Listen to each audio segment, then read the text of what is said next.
Vamos fazer mais uma oração? Grandioso Deus, nós, nesta manhã, estamos desejosos para ouvir a Tua palavra, Deus. Fale conosco, Pai, porque nós precisamos e permita que entendamos a Tua palavra, Deus. Porque sim, o Senhor fala conosco, mas tantas e tantas vezes nós estamos tão cheios de outras coisas, somos tardios para entender, não estamos atentos à Tua voz, mas que nesta manhã o Teu Santo Espírito nos molde e permita que percebamos a Tua voz, entendamos o que precisa mudar nas nossas vidas, que não sejam somente alguns outros momentos ou algumas outras palavras de princípios para entendermos, mas muito além de uma compreensão vazia, que a Tua palavra crie raízes em nós, Pai, pelo poder do Teu Santo Espírito. Te peço, Deus, trabalhe em nós através da Tua palavra, em nome de Jesus, amém. Nesse domingo nós encerramos a série de Páscoa. Pela noite será o último sermão da série de Páscoa, e domingo que vem se inicia a série da família. Vai ser um tempo muito bom, mas voltando neste momento, essa série de Páscoa teve como grande objetivo cultivar em nós uma compreensão mais clara, um pouco mais viva sobre o verdadeiro significado da Páscoa, o que ela simboliza para nós e sobre como essa data remete ao acontecimento mais importante do cristianismo, que é a morte e a ressurreição de Jesus Cristo. E agora de manhã nós meditaremos num trecho na Epístola aos Hebreus, que nos ajudará a compreender de forma um pouco mais profunda sobre o significado da Páscoa. E o autor de Hebreus, dando uma pequena geral para nos situar nessa epístola, o autor de Hebreus nessa epístola ele desenvolve de forma assim, estou fazendo um grande resumo, mas ele desenvolve a temática de como chegar a Deus, e é o que ele vai mais tratar, como chegar à presença de Deus, como se apresentar diante de Deus. E claro, a gente vê na epístola que esse acesso à presença de Deus é impossível se não for por meio de Jesus Cristo. Isso fica muito claro. E o autor demonstra aos leitores que naquele momento, para os quais ele está escrevendo, que são judeu-cristãos, nesse início do primeiro século, que todo o processo econômico deles, o processo sacerdotal, processos ritualísticos de sacrifícios, a velha configuração da aliança, nada disso podia fazer com que o homem se achegasse a Deus. Nada disso faria com que o homem de fato se achegasse a Deus. Esses requisitos podiam levar o homem até certo ponto, mas de fato não poderiam trazer salvação e pleno acesso a Deus. Não tinham como. E essa é a principal mensagem de Hebreus. Lembrando também do que o próprio Cristo fala: ninguém vai ao Pai senão por mim. Cristo já deixa muito claro isso, mas em Hebreus, o escritor, que nós não sabemos exatamente, não conseguimos chegar a um consenso de quem ele é, mas ele vai tratar sobre esse aspecto. E somente aceitando o fato de quem Cristo é e qual é o seu papel em todo esse processo, é que nós podemos ter acesso ao Pai. Somente assim. Por isso, em Hebreus, o autor trata diretamente também sobre como Cristo é superior sobre todas aquelas coisas. Ele vai falar sobre o sacerdócio de Cristo, como por exemplo no capítulo 7, se você depois ver lá, capítulo 7, versículo 27, ele vai falar como o sacerdócio de Cristo, como Cristo desenvolve o novo sacerdócio, pelo qual, pela sua perfeita mediação, pode nos levar a Deus. A gente vê também muito presente a fala sobre o novo sacrifício de Cristo, pelo qual não pode existir perdão de pecados. Ok, dá para ver isso no capítulo 9, no versículo 22, ele vai desenvolvendo isso. ele vai desenvolver que Cristo é o verdadeiro e definitivo sacrifício. E por último, a gente pode ver, a partir do capítulo 8, versículo 6, que por meio de Cristo nós temos uma nova aliança, uma nova configuração da aliança. Assim como vemos no Antigo Testamento, como a adoração estava enraizada no sacerdócio, a adoração estava enraizada nos sacrifícios, a adoração estava enraizada na aliança. Nós vemos então como em Cristo temos tanto sacerdócio, sacrifício e uma aliança superior. Uma aliança, um sacrifício e um sacerdócio superior. Então Cristo é superior a tudo o que antes tinha. Por meio do seu sacerdócio, por meio do seu sacrifício, por meio da sua aliança, nós podemos entrar à presença do Pai. E isso, talvez hoje para nós é um pouco normal. Talvez não causa um choque, né? Mas para um povo que está ouvindo isso, depois de viver em outro sistema por mais de 1000 anos, eu acho que é um pouquinho chocante para eles naquele momento.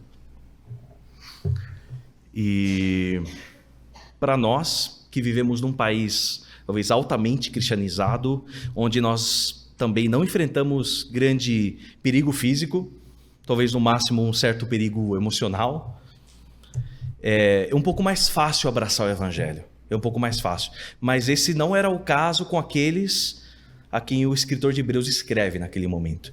Eles estavam vivendo num tempo de crescente perseguição, ok? Pelo fato de crerem no evangelho, somente pelo fato de crerem no evangelho.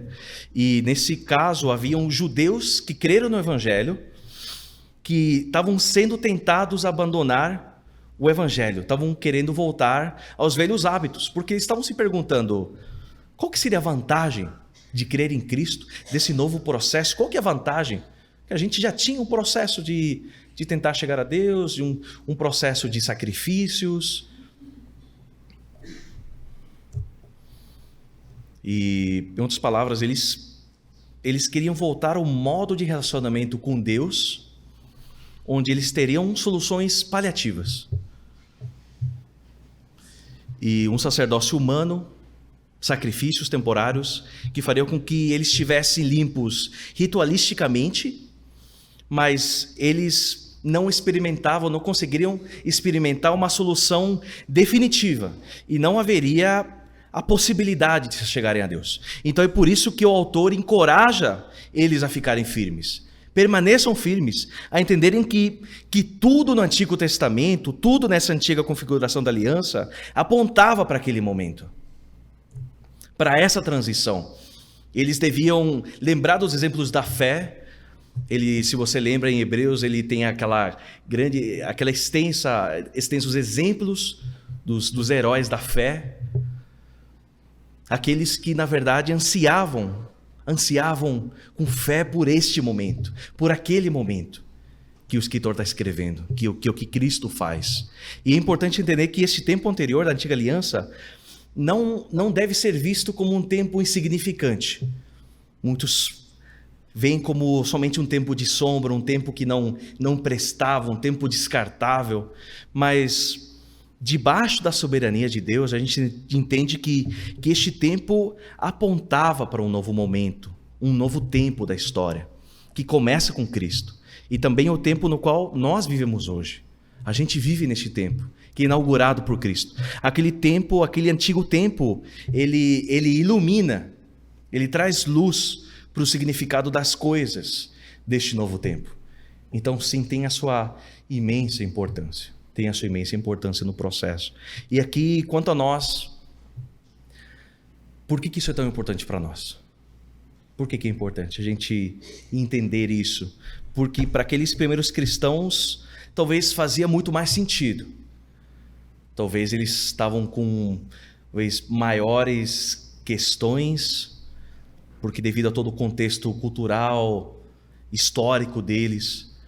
Mas este 9º capítulo, a gente vai ler no capítulo 9 de Hebreus, pode ser um pouco confuso para nós, se a gente olha de primeira vez. São coisas que nós só conhecemos por causa da palavra de Deus. Se não fosse, a gente nunca vê nada disso na nossa cultura. Mas porque a gente está aqui, claro, 2000 anos no futuro. E antes de responder essa pergunta, eu quero ler com vocês o texto que está em Hebreus 9. Vamos ler do versículo 11 ao 14. Quero convidá-los a abrirem as suas Bíblias no texto que está em Hebreus 9.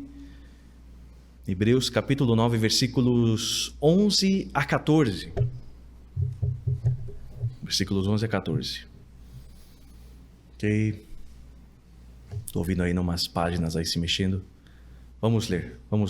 Diz assim: quando, porém, veio Cristo como sumo sacerdote dos bens já realizados, mediante o maior e mais perfeito tabernáculo, não feito por mãos, quer dizer, não dessa criação, não por meio do sangue de bodes e de bezerros, mas pelo seu próprio sangue, entrou no Santo dos Santos, uma vez por todas, tendo obtido eterna redenção. Portanto, se o sangue de bodes e de touros e a cinza de uma novilha, aspergidos sobre os contaminados, o santificam quanto à purificação da carne, muito mais o sangue de Cristo, que pelo Espírito Eterno a si mesmo se ofereceu sem mácula a Deus, purificará a nossa consciência de obras mortas, para servirmos ao Deus vivo.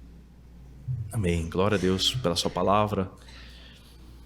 E aqui nós voltamos à pergunta: por que isso que Cristo consegue nessa nova configuração da aliança é tão importante para nós?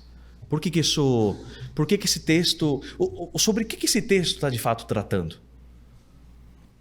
Ok, tanto para aqueles judeus cristãos, quanto para nós, aqui se trata sobre como pessoas com consciências manchadas pelo pecado podem se aproximar de Deus.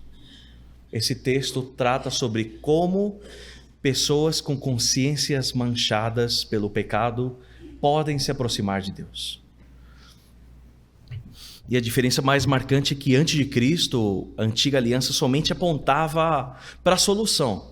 O que precisava acontecer, mas não conseguia resolver o problema. E agora Cristo consegue resolver o problema. Não existe mais uma solução paliativa, mas uma solução eterna. O escritor explica isso, como Cristo consegue isso. E, em primeiro lugar, Cristo como nosso sumo sacerdote, ele adentra o Santo dos Santos. Cristo como nosso sumo sacerdote, ele adentra o Santo dos Santos. E a gente entende que no Antigo Testamento, o sumo sacerdote, ele adentrava o Santo dos Santos uma vez por ano, levando sangue de animais, mas isso não promovia uma solução definitiva. E tinha que vir alguém para trazer uma solução no momento certo. A gente vê isso um pouco antes no versículo 8, que a gente não leu, um pouco do contexto, quando o autor vai falar: ainda o caminho do santo lugar não se manifestou, enquanto o primeiro tabernáculo continua erguido. E a gente entende que enquanto o tabernáculo terreno, o lugar onde era feito o sacrifício, aqui estava ativo na terra, não havia livre acesso ao tabernáculo dos céus. Não havia porque Cristo não havia vindo ainda. Não estava aqui. Mas quando Cristo vem, ele abre o caminho para o Santo dos Santos. Ele abre esse caminho como sumo sacerdote. E de novo a gente vê algo muito importante, de novo nos versículos 9 e 10, que quero ler para vocês, que é justo antes do contexto do que a gente acabou de ler.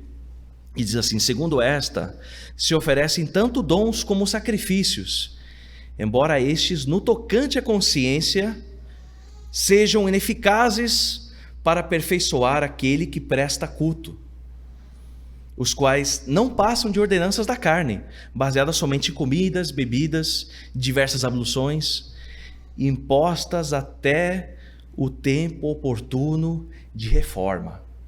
Aqui não está falando a reforma de 1500 de Lutero, tá? Fiquem tranquilos. Seria legal, né, se eu pegasse fora do contexto, fazer essa aplicação, mas não está falando. É da reforma que Cristo traz. E aquele sistema sacrificial do Antigo Testamento aguardava pelo tempo oportuno de reforma. E Cristo então chega com uma nova forma de adoração, um novo estilo de vida. No Antigo Testamento, Deus aceitava o sangue do animal como sendo suficiente para mantê-los cerimonialmente puros. Cerimonialmente puros. Mas ele não conseguia, aquele sangue de animal não conseguia limpar a consciência do povo. Não conseguia limpar essa consciência. E o que podemos entender daquele momento é que o único benefício do ritual era em relação ao corpo. Era em relação ao corpo, algo exterior. Aquilo somente afetava o homem exterior, mas não o seu interior. Não afetava, não conseguia. O processo, o ritual, o sacrifício não mudava nada além do corpo. Claro, a gente compreende também que esses rituais, como sendo formas pelas quais Deus desejava trabalhar no seu povo. Deus estava trabalhando no seu povo através desses rituais. Mas o povo facilmente se perdia no processo. Facilmente pensava que Deus, em realidade, estava interessado no ritual. Deus deve se importar mais com o ritual. E claramente a gente entende que Deus não estava interessado em sacrifícios, mas sim no coração do seu povo. Sim no coração do seu povo. E nós, da mesma forma, a gente pode facilmente, e a gente facilmente se perde nisso. A gente facilmente se perde nisso.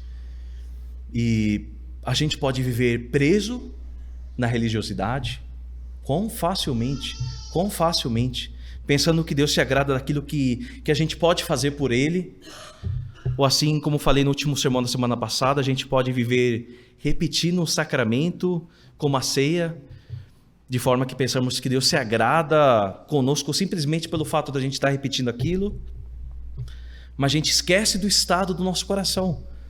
A gente esquece também que isso faz parte da equação. Posso dar tanto exemplo de coisa quando a gente olha para a qualidade, mas a gente, na verdade, a gente presta muita atenção na quantidade da coisa, mas na qualidade a gente não pensa. A gente fica muito em falta quando fala de qualidade. Por exemplo, vou dar um exemplo muito básico, a oração, do que vale repetir a oração, ou somente orar em certos momentos do dia, mas eu me esqueço que enquanto eu oro, o Pai me ouve. Eu posso falar com Ele, eu tenho livre acesso a Ele por meio da mediação de Cristo. Eu tenho livre acesso. Eu sou chamado para ter um relacionamento com Deus por meio dessa nova aliança. Onde agora eu posso falar com Ele, não somente de domingo, mas diariamente, não através de um mediador, não através de outra pessoa, de outra coisa, mas diante dele por meio de Cristo. Eu posso, nós podemos. Ou até mesmo é possível eu vir domingo após domingo sem faltar, sem conseguir faltar. E o meu coração está no lugar errado. É possível. Você está aqui todo domingo não garante que teu coração está no lugar certo. É possível a gente estar aqui. Porque é possível quando eu não aproveito este momento como um presente de Deus. E como um meio de graça pelo qual Ele permite que o seu povo se reúna, que a gente louve a Deus em comunidade. E a gente tampouco entenda que é um momento único, onde a comunidade ouve a palavra de Deus e procura se submeter por meio da ação do Espírito Santo. Deus não precisa da sua presença aqui, nesse sentido, se o seu coração não estiver aqui. Ele quer o seu coração. Você ouve com temor a palavra de Deus? Sendo durante os cânticos, durante a pregação, você ouve com temor?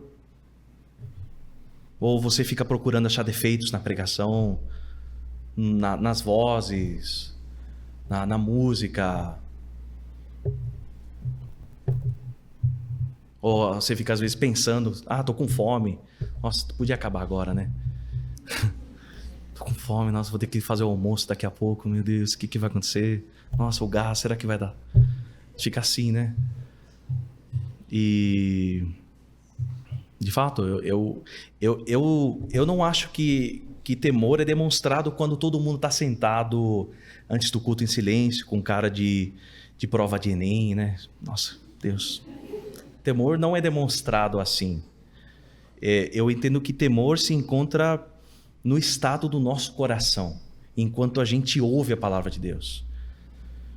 Você ora enquanto você ouve a pregação, quando você ouve o pregador. Nesse momento você está orando, pedindo a Deus para que você seja impactado pela palavra sendo pregada,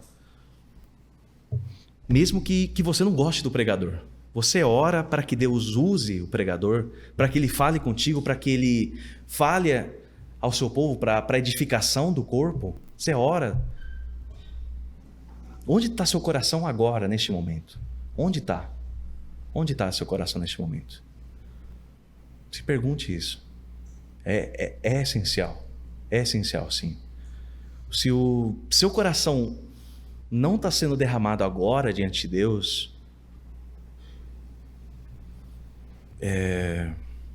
qual o sentido de você estar aqui hoje? Qual o sentido? Se isso te confronta, peça ajuda a Deus e continue firme. Se isso não te faz cócegas, você está se contentando somente com entregar sacrifícios a Deus, pensando que está tudo bem, mas não está. Eu lembro de Davi no seu estado mais forte de culpa. Ele ora assim no Salmo 51, pois não te comprases de sacrifícios, do contrário eu te os daria, e não te agradas de holocaustos. Sacrifícios agradáveis a Deus são o espírito quebrantado, o coração compungido e contrito. Não o desprezarás, ó Deus. Como pode então a nossa consciência estar limpa diante desse Deus? Esse Deus que examina corações, esse Deus que perscruta cada intenção. Como? E a resposta é através do sangue de Cristo. Através do sangue de Cristo. E aqui o segundo ponto que eu percebo que o texto nos leva é entender que Cristo, como nosso sumo sacerdote, ele deu o seu próprio sangue. Ele deu o seu próprio sangue por nós. A gente vê no versículo 11, quando porém veio Cristo como sumo sacerdote dos bens já realizados mediante o maior e mais perfeito tabernáculo, não feito por mãos, quer dizer, não dessa criação, não por meio de sangue de bodes e de bezerros, mas pelo seu próprio sangue, entrou no Santo dos Santos uma vez por todas, tendo obtido eterna redenção, pelo seu próprio sangue. E Cristo é superior ao sistema do Antigo Testamento, porque ele cumpriu todas as promessas, ele cumpriu todos os tipos. Ele é superior porque ele adentrou no perfeito tabernáculo, pela sua morte. Ele é superior porque ele derrama o seu próprio sangue. Ele não pega o sangue de outra coisa, de um animal, de outra pessoa. Ele pega o seu próprio sangue. Ele se torna sacrifício pelos nossos pecados e pela nossa consciência. Por isso, aquele sistema que mantinha a antiga consciência culpado do sacerdote, do povo, não podia ser limpa aquela consciência por sangue de animais. Aquele antigo sistema aguardava pelo tempo de reforma, onde Cristo viria com esse perfeito sacrifício. Eles estavam esperando esse momento.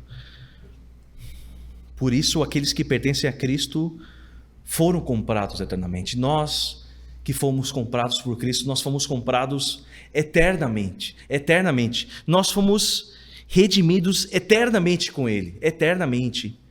Com um preço inestimável. Preço inestimável do seu sangue. Assim como Pedro fala na sua primeira epístola, no capítulo 1, versículo 18, 19.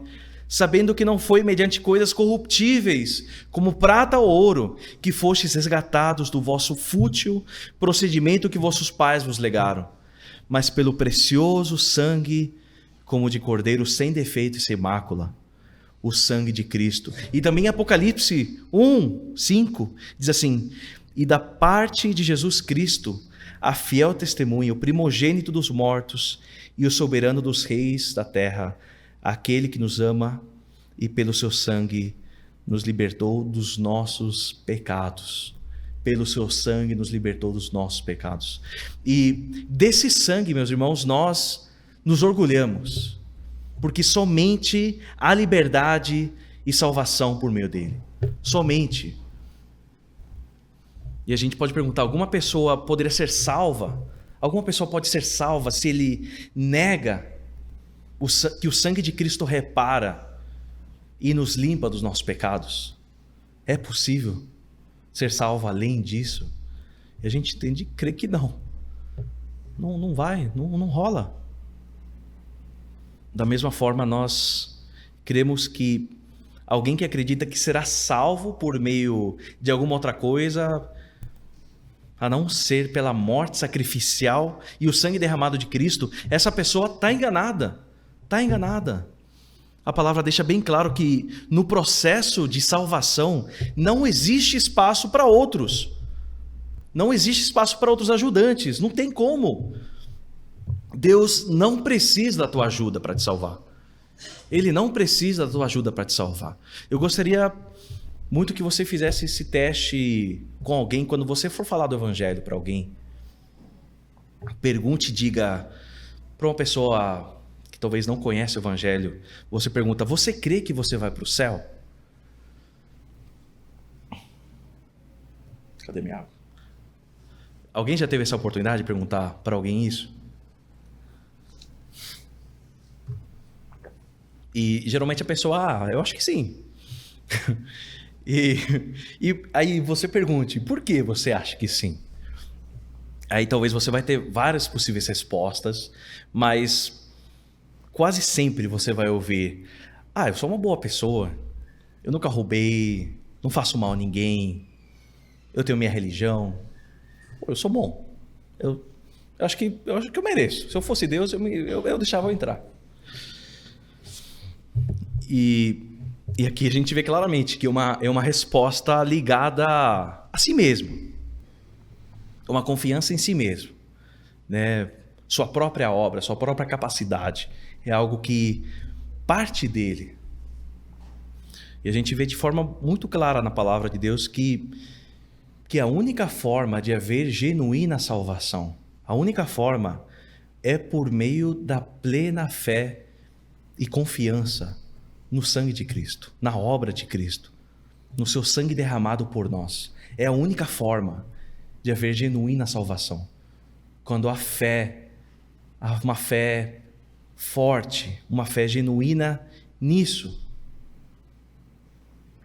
Por isso a gente compreende que a salvação depende única e plenamente do trabalho de outro, e não do nosso trabalho, do trabalho de Cristo, e não do nosso trabalho. O nosso trabalho, as nossas obras, são evidência dessa obra de Cristo em nós, mas não a causa da nossa salvação.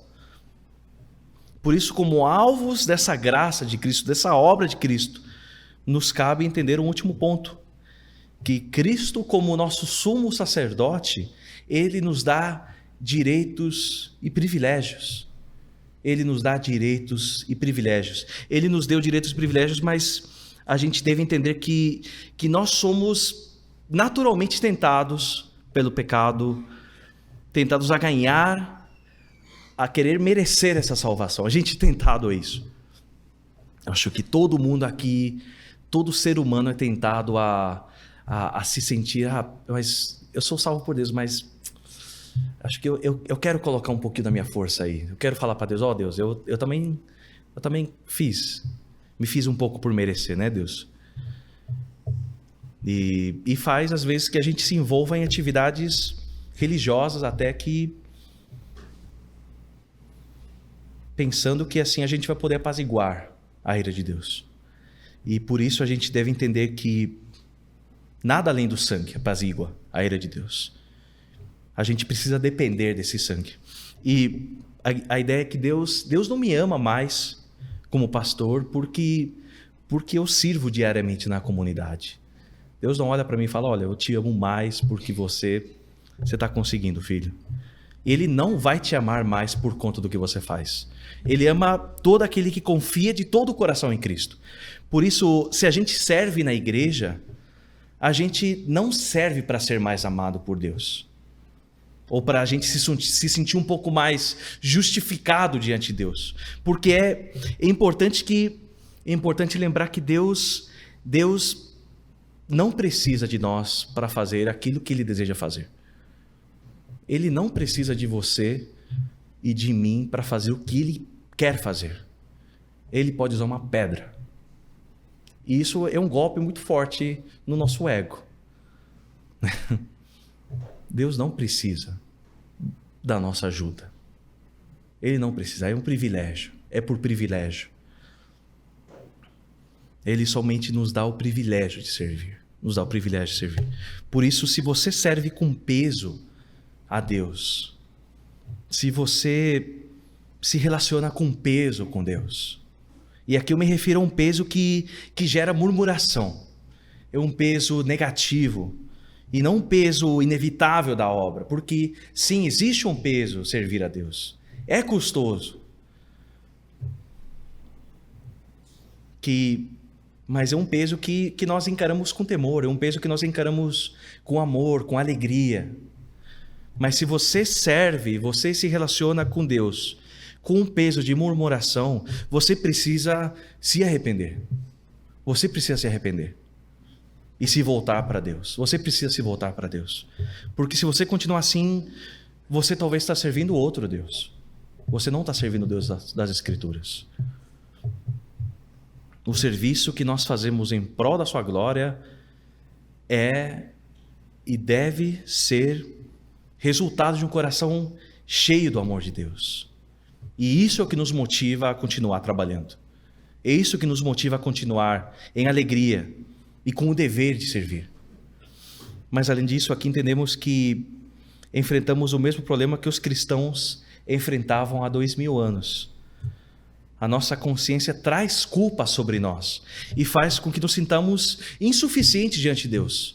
Frequentemente, isso que nos leva muitas vezes a querer fazer por fazer, para ver se isso de alguma forma tira a nossa culpa, se isso de alguma forma limpa a nossa consciência e falar, Deus, agora eu mereço, agora eu estou bem diante de Ti, estamos juntos, Deus. Porque a realidade é que nós nos sentimos frequentemente fracassados e nunca bons o suficiente diante de Deus. Porque nós, mesmo sendo alcançados por Cristo, fazendo parte dessa nova aliança, a nossa consciência sempre nos acusa e sempre nos sentimos insuficientes diante de Deus. E claro, por um lado, nós não estamos errados. Não estamos errados, né?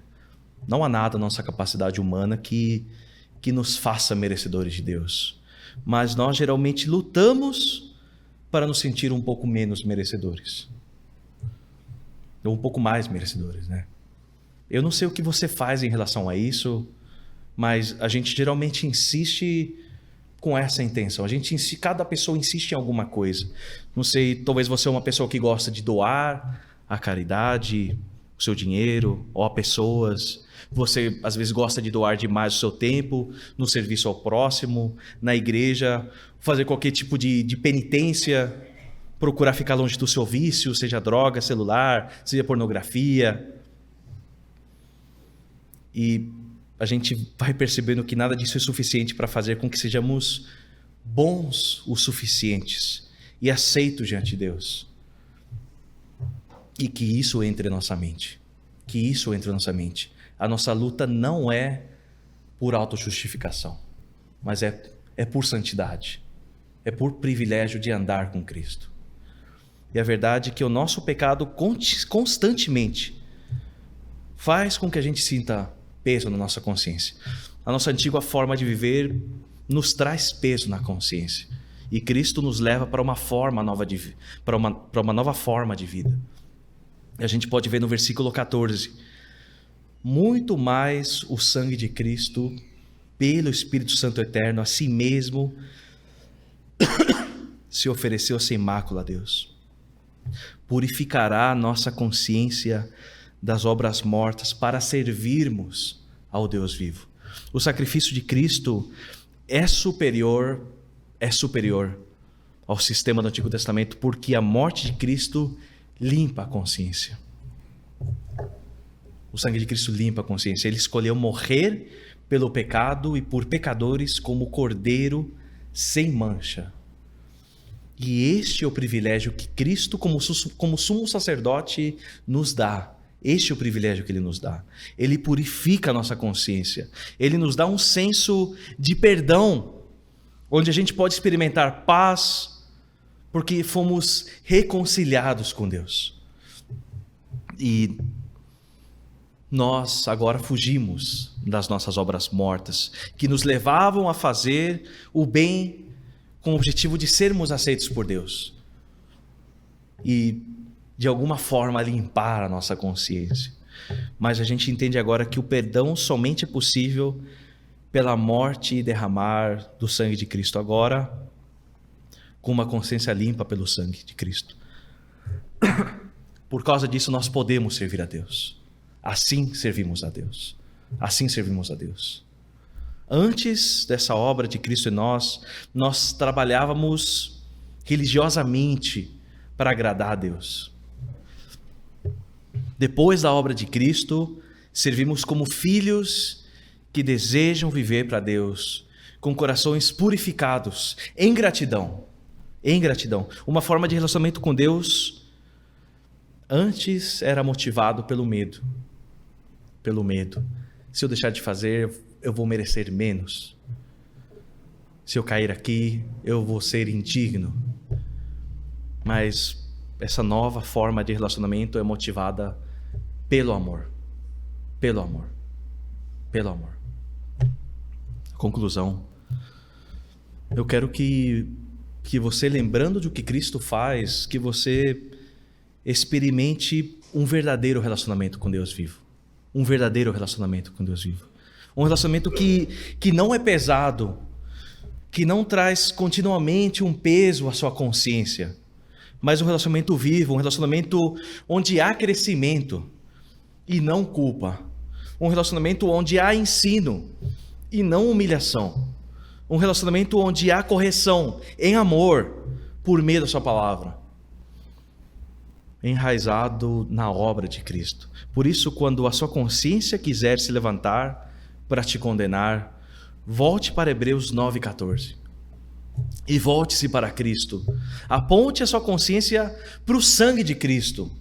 Volte para aquele que pode te trazer alívio na vida e paz na sua morte.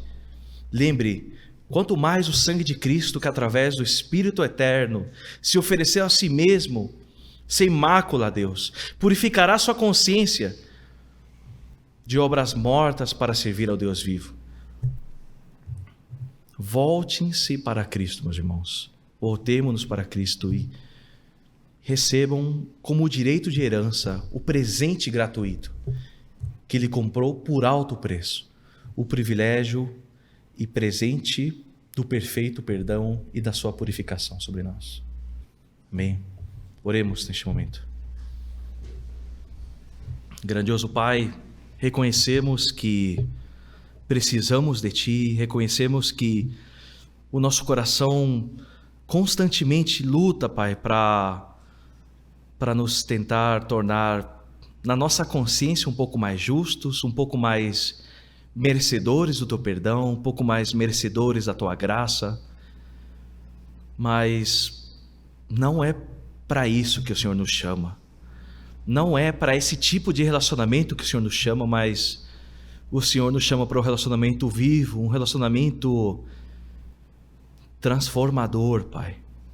Um relacionamento por amor, por amizade, por alegria, onde nós não ficamos procurando não cair só por medo da nossa consciência, mas um relacionamento onde nós vivemos ao seu lado, alegres, alegres por estar contigo e não estar experimentando das coisas que antes prendiam a nossa vida, Pai. Nos ajude, Deus, porque nós precisamos de Ti, precisamos da Tua ajuda, porque nós diariamente somos tentados a fugir disso, Pai. Diariamente somos tentados, procuramos, coisas acontecem para tirar do nosso foco, mas que nos mantenhamos firmes, enraizados na verdade que é pelo Teu sangue fomos comprados para a vida, para vivermos em Ti, conectados contigo, Pai. O caminho está aberto. Por isso, Deus, peço pelos meus irmãos aqui nesta manhã. Peço por estes, Deus. Abençoe-lhes, Deus. Que a Tua palavra crie raízes profundas nas suas vidas, Pai. Em nome de Jesus, oramos. Amém. Amém.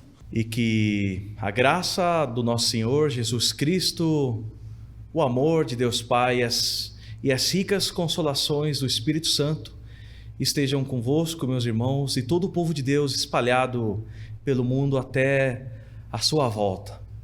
Amém. Amém.